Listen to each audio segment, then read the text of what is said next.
I'm going to deviate slightly from my original plan of sequentially posting videos of each of the matters at the HPCSA to show the farcical quality of the testimony and the hearings.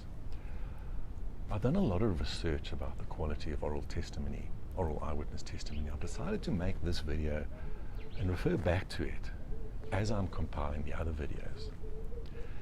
If you are finding value or enjoying these videos, please consider subscribing and liking, and you'll be notified when new videos are posted. Now, the prevailing misconception about memory is that memories are played back like video recordings.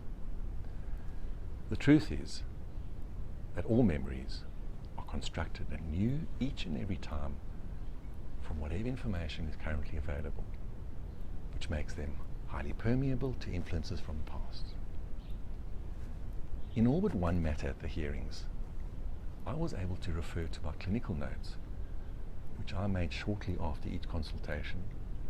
I had pre-operative photographs and post-operative photographs, nursing records, and recordings of consultations and conversations between these complainants. The only matter in which I wasn't able to refer to my clinical notes was the matter of Joyce Orrit, where she came forward after 12 years to testify from memory after having been recruited by Gary Austin, and gave a very inconsistent and rambling account of the incident from 12 years previously. And none of the allegations were proven.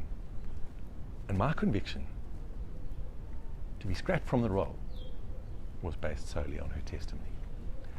In this video, I'm going to share with you some of the significant findings of the area of memory as it relates to eyewitness testimony, because the findings of the committee at the HPCSA were based solely on the testimony of the complainants.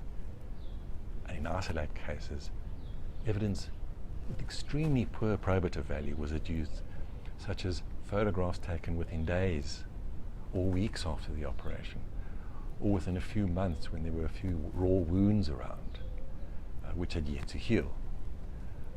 Scars were immature. They normally take at least a year to mature, and of course, after 2 or 3 months, they don't look good at all.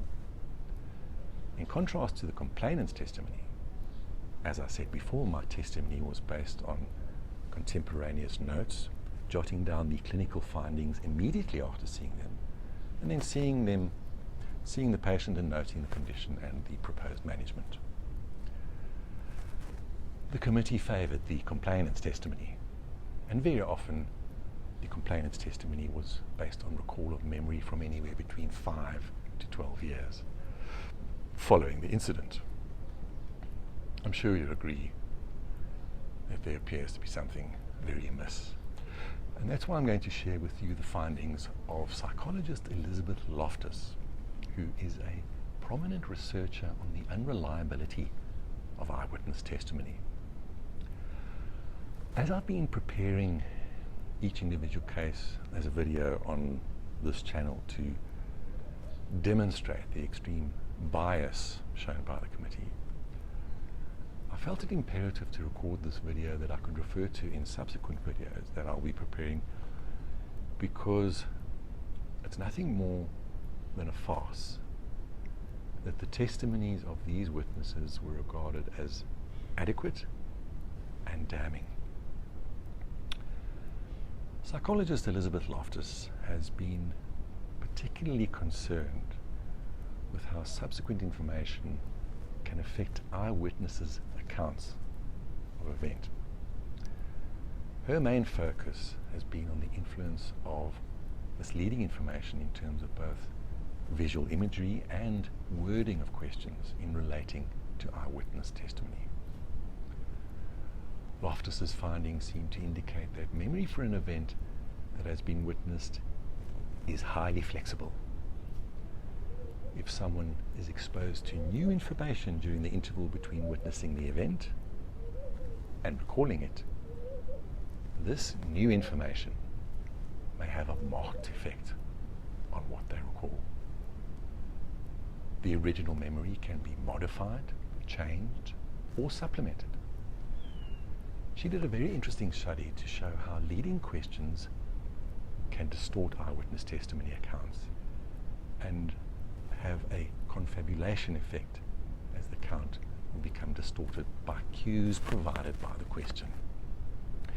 They did this by asking people to view videos of car crashes. She then asked the participants to estimate how fast the cars were going, but she divided the people into groups and asked the question slightly differently for each group. These were the questions. About how fast were the cars going when they smashed into each other? I'm going to emphasize each key word in each sentence, which affected the person's interpretation. About how fast were the cars going when they collided into each other? About how fast were the cars going when they bumped into each other? About how fast were the cars going when they hit each other? About how fast were the cars going when they contacted each other?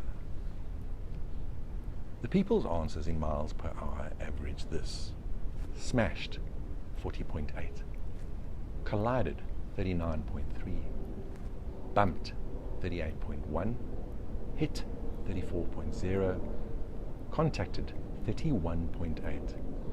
Just by changing the wording, the memories of the subjects were altered. The car crashes were replayed in the participant's mind, but this time the word smashed necessitated a new version of the memory to include cars that were going fast enough to validate that adjective. Loftus raised the ante by asking the same people if they remembered broken glass in the film. There was no broken glass. But sure enough, the people that were given the word smashed in their question were twice as likely to remember seeing it. In one study, Loftus convinced people that they were once lost in a shopping mall as a child. She had these subjects read 4 essays provided by family members, but the one about getting lost as a kid was fake. A quarter of the subjects incorporated the fake story into their memory and even provided details about the fictional event that were not included in the narrative. Loftus even convinced people that they shook hands with Bugs Bunny, who isn't even a Disney character, when they visited Disney World as a kid, just by showing them a fake advertisement where a child was doing the same. She altered the food preferences of subjects in one experiment where she lied to people, telling them they had reported becoming sick from eating certain things as a child. A few weeks later, when offered those same foods, those people avoided them.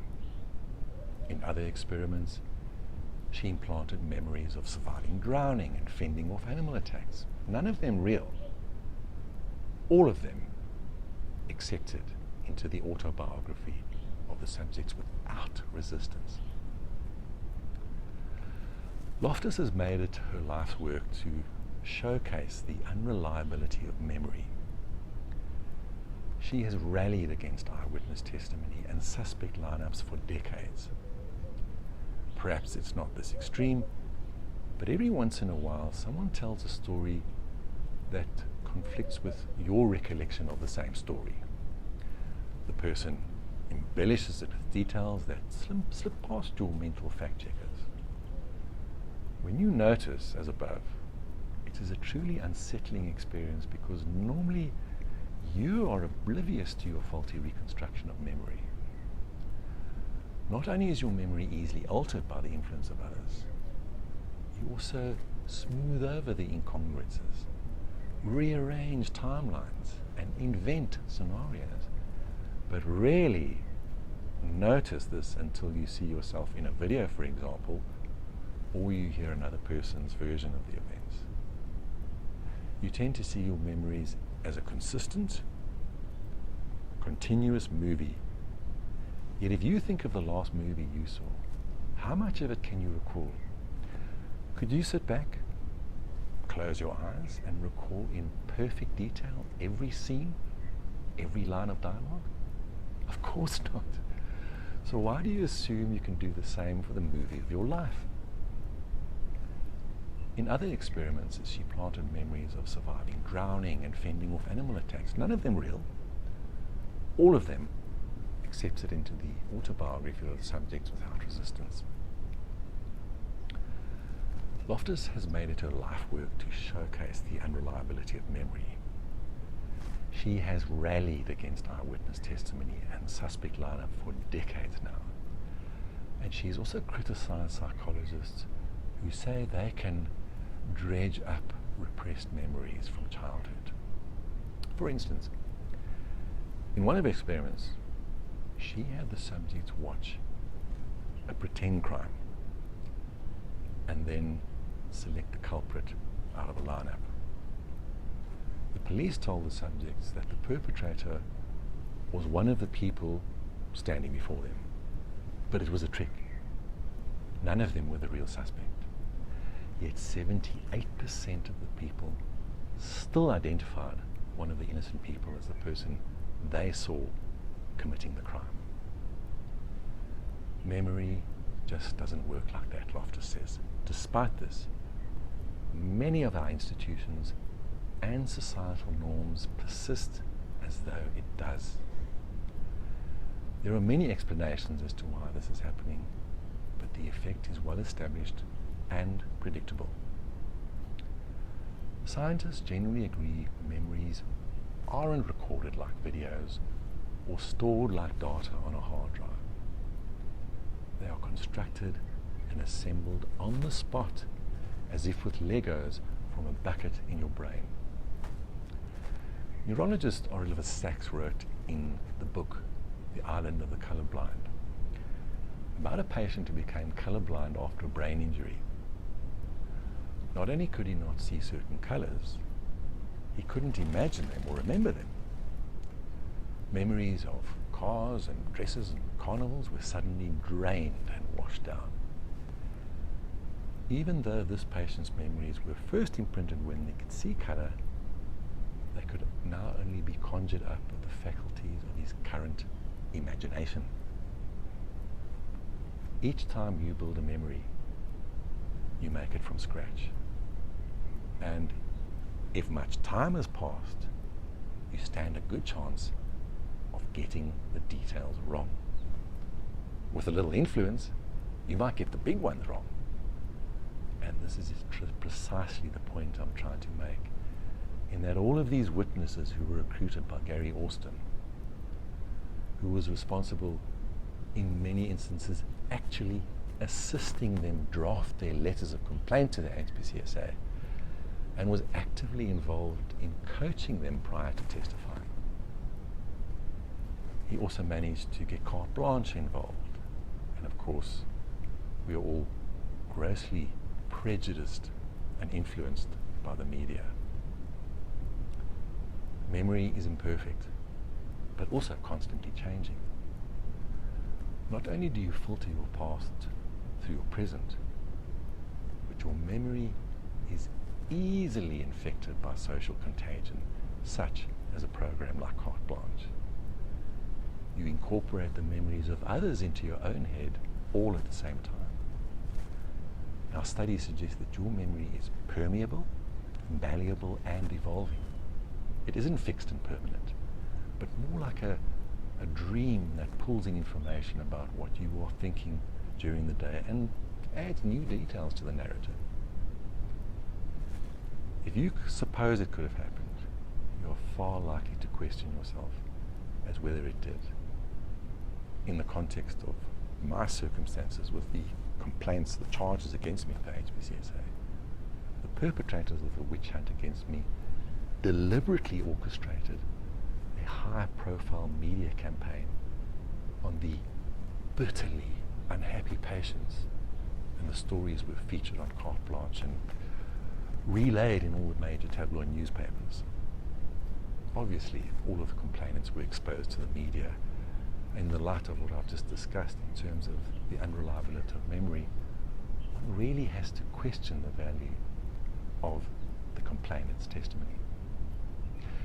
The shocking part of Loftus's studies is how easily memory gets tainted, how only a few iterations of an idea can rewrite your autobiography. Even stranger is how your memories change. Your confidence in them grows stronger. Now, considering the relentless bombardment to your thoughts and emotions coming from friends, family, and of course the media, electronic and print, how much of what you recall is accurate? How much of the patchwork is yours alone? What about the stories handed down through time across the dinner table? What's the ratio of fiction to fact? Considering the misinformation effect not only requires you to be skeptical of eyewitness testimony and your own history, but it also means that you can be more forgiving when someone is certain of something that is later revealed to be embellished, even complete fiction. Think of a treasured childhood memory. Recall the images, the sounds, the smells, and hold them in your mind. Chances are it didn't really quite happen that way, or even possibly at all. Contrary to what most people believe, memory doesn't work like a video camera with events perfectly preserved forever. Inaccuracies creep in through imperfect perception or biased inferences or conflation with details from other events as what probably occurred. This is probably what occurred with the complainants at the HPCSA. It's disconcerting to realize that what you think you know about your own past may not be true. But in the courtroom, get a trifling fact wrong can mean the difference for a defendant between innocence and infamy, between freedom or prison, or worse. Loftus says, quote, "Without independent corroboration, we can't really know for sure if a memory is true or false. Usually, it doesn't really matter much, but in circumstances, it can be a matter of life or death," unquote. Or in my case, the ability to practice my craft and my profession. In the hearings at the HPCSA, there was zero corroboration of any of the complainants' testimony. I was prohibited from having my expert witness examine all but two of the complainants. And the HPCSA's expert's opinion was based on his reading mind you, only reading the letter of complaint from the complainant and my response to that letter. Absolutely no interviews were conducted with any of the complainants. None of the complainants were actually examined by Professor Annandale, and no photographs were taken which could have been used in the hearings to corroborate their testimony. Loftus demonstrated over her 40-year career with multiple papers and demonstrated repeatedly how unreliable memory is, going so far as to show the full-blown adult can have entire fake memories implanted in their psyches.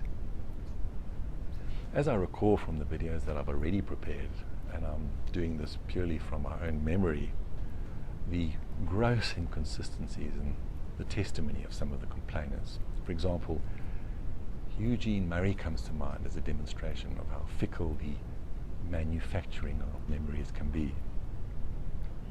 He said that on the morning that he came to the clinic, where there was clearly something seriously wrong with the leg, he stated in his affidavit that when he drove into the clinic, he saw me gardening. This was probably an attempt to discredit me and create the impression that I was probably dirty from working in the garden and not really in a fit state to conduct an examination or perform a procedure.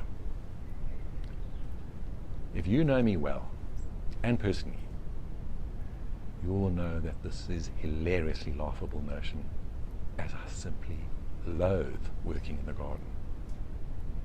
In his mind, though, he had fabricated this memory which was 100% incorrect and made up. This was only a small example of the many inconsistencies of his testimony. And of course, this apart from the instances where he lied and committed perjury in denying that he had been injecting perfection oil, an illicit substance, into his muscles of his calves. The other glaring inconsistency comes with the Joyce Orritt matter. She's the lady that was recruited by Gary Austin 12 years after her operation to testify against me, and recalled from memory the entire sequence of events from 12 years ago. In her letter of complaint to the HPCSA, she stated that she went from the casualty department at the Glenwood Hospital and literally, yes literally, crawled across the road on her hands and knees to her GP, Dr. Pierre Marais. When she was led in evidence in her testimony, she gave a completely different version and said she asked the nursing staff to arrange a wheelchair for her to be taken across the road to her GP.